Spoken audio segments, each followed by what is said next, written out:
The Mammotion all-wheel drive Mini.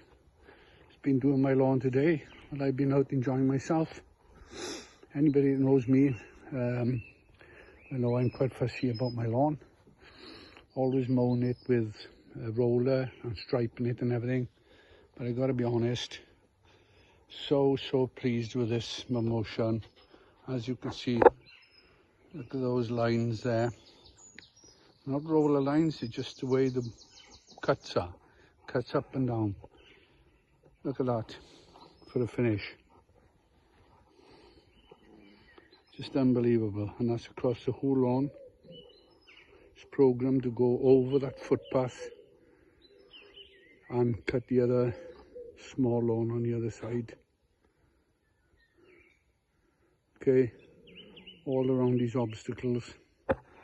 Programmed to go around. Miss those 5 little bushes we got here.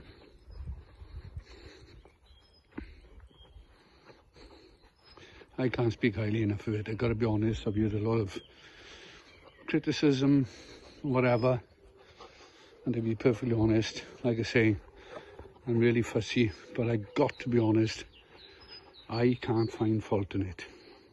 That's what it does for my lawn.